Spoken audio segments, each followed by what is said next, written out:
These are the bones of the pelvis. You have the greater false pelvis in between the ilium. Then there is the ischium, where you sit, and the pubis.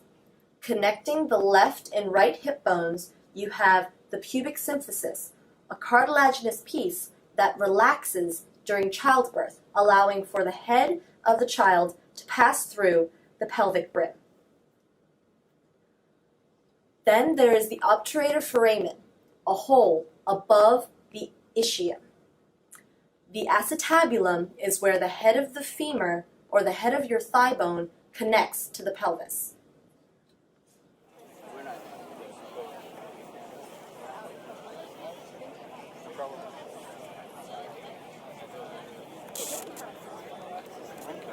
So you're from I am Philadelphia? from Wilmington. Wilmington, Delaware. Yeah, on that famous island. Is the orbit of Saturn. Apparently, since my death, there has been discovered 4 moons around Jupiter. But then all of these circle the sun, which in turn goes around the Earth. You see a flaw? And might where that flaw be?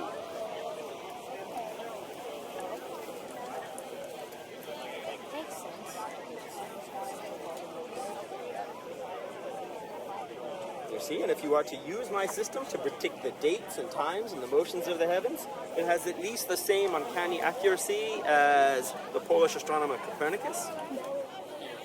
You want to see the sun? Take a look. Renee? Take a look, Renee.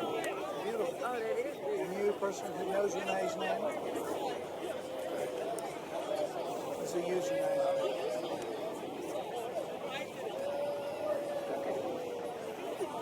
You saw many of the spots with pairs. One's in North Pole. But the methanol, the stuff you see in here is also in comets. So, we take that all together. We probably don't need to say any magic words. Abracadabra. If you want to, you can, but there was nobody around to say them. Well, I don't think there was anybody. Oh, there we go with the mess again.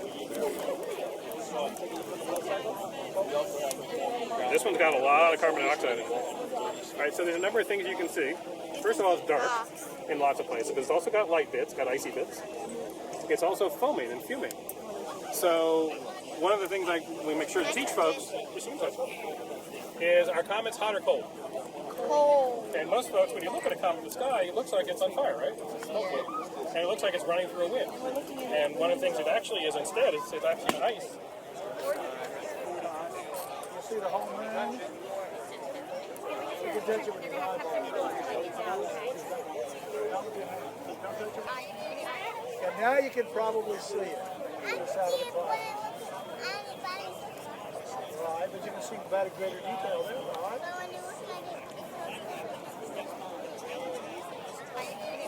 And now you can.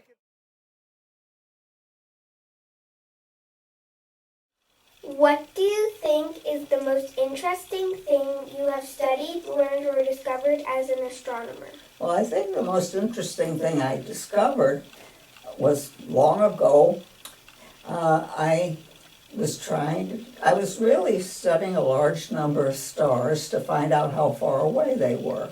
But when I looked at them carefully, astronomers study stars by spreading the light out into a rainbow that we call a spectrum. And when I did this to all of these stars that I was looking at, these were bright stars, stars that you can see with the naked eye in a dark climate, dark sky. I found that some of the stars had a little more hydrogen than other stars. And even more interestingly, I found that the stars with more hydrogen were farther from the plane of the Milky Way and moved around the center of the Milky Way in slightly more elongated orbits, whereas the stars with more hydrogen stayed near the Milky Way and moved around the center in very circular orbits.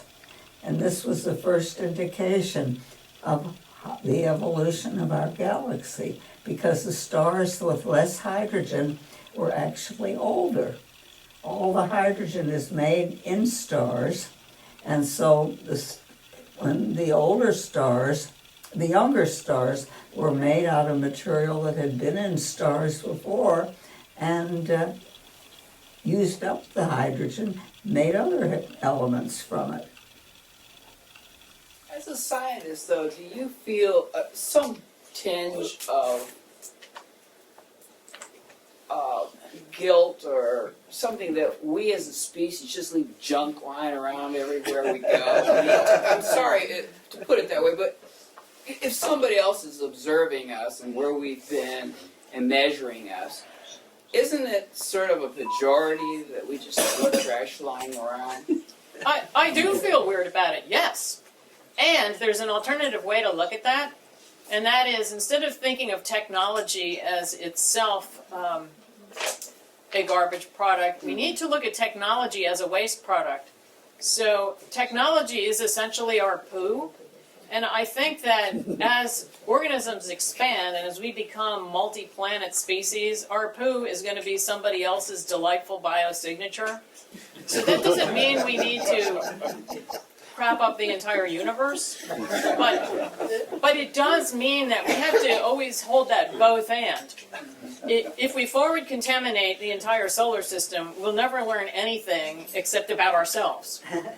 And yet, we are part of the experiment because all successful organisms explore into new habitat or they die.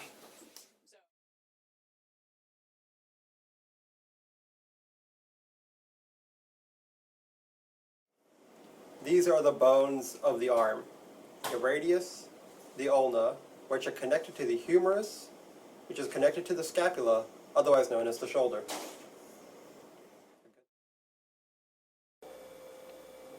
This is the ulna,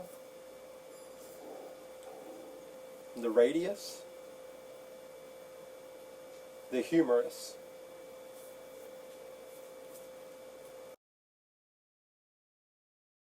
The ulna and the radius are two bones that allow the wrist to rotate.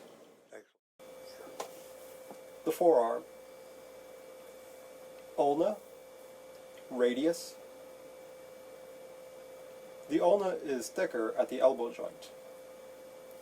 The radius is thicker at the wrist joint.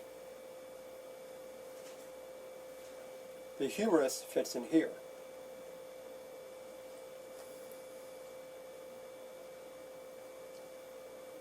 The ulna and the radius are designed to let your wrist rotate.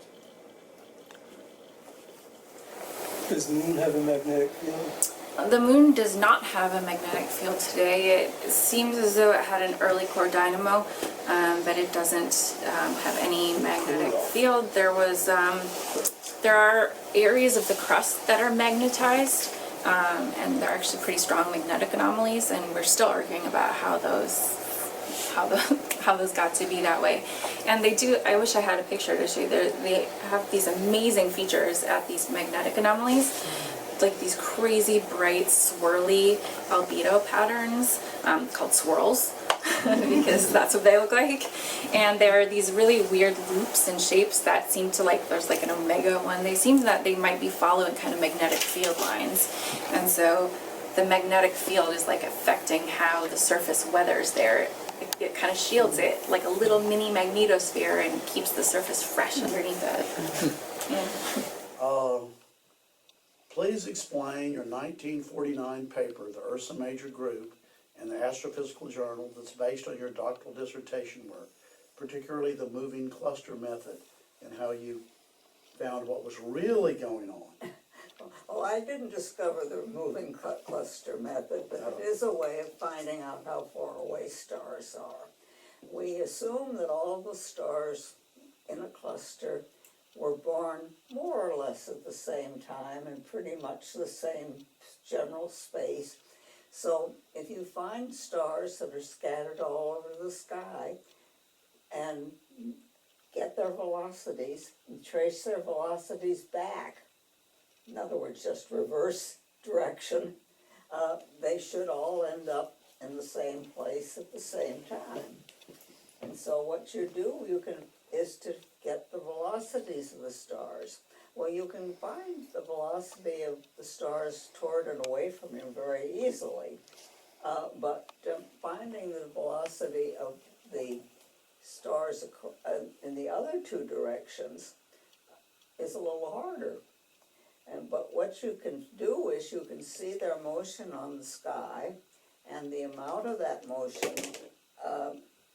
is a function, of course, of their velocity, but it's also a function of their distance. So if you calculate the velocity that is necessary to get the star back to the center of the cluster at the right time, you know how far away the star is. And what did you find out about the Ursa Major group that people thought was just one cluster or one group of stars? Well, I don't think I found anything new about the group. What I did find out was how bright many of the members that were scattered all over the sky were.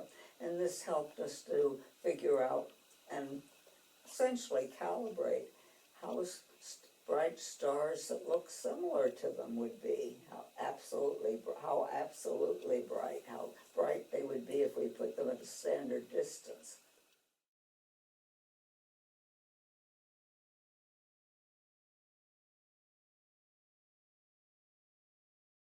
Calling.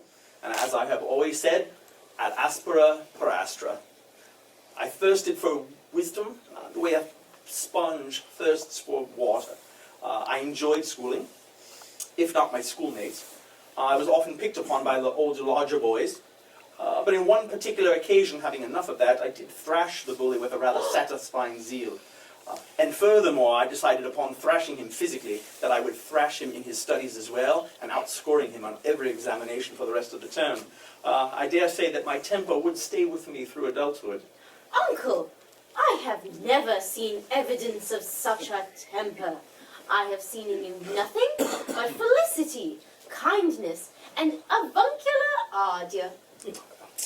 Alas, Catherine, you have never assailed my primacy of invention, besmirched my work as a natural philosopher like some who I have turned against, like that German and his minion with his insisting that he has invented fluxions on his own, or that wretched hunchback Robert Hooke. Indeed, Uncle, indeed. But what of the felicity I mentioned? Did you not claim the necessity of making a point without making an enemy? True. You certainly have some more fond recollections of your past. I apologize for that angry digression, but I'll tell you. I did, however, find more happy days once upon my matriculation in Cambridge. There I would spend the majority of my life. It was a welcome relief from the path that my mother had predicted for me, the life of a gentleman farmer. That would have been most unfulfilling. I do remember when I was a boy and I had the chores that one boy has when he lives upon a farm, tending to the hogs and the like. My family was fined on several occasions because the hogs having broken down the fences and going to eat the vegetables in other gardens while I was busying myself reading books on Euclid. But luckily, reason prevailed, and everyone realized that I was rather wasting my time on the farm. Rather. Yeah, indeed. And I was allowed to move to university. But there, I was only, even though my family was one of means, I was enrolled merely as what was known as a sizer. I believe a word freshman, but lower than that still. One who would actually work for the other students doing menial chores. But this was a small price to pay, because I was fully absorbed in the scholarly pursuits there, and that was where my mind began to flourish.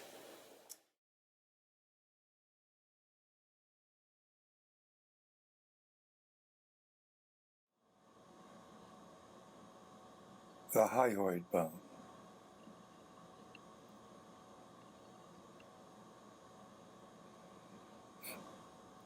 The hyoid bone is a very interesting bone. It's not connected to any of the other bones. This bone is situated between the mandible and the larynx and is connected and suspended by the styloid process of the temporal bone, and it supports the tongue and acts as an attachment point for the tongue, neck, and laryngeal The hyoid bone. The body, the greater cornu, the lesser cornu.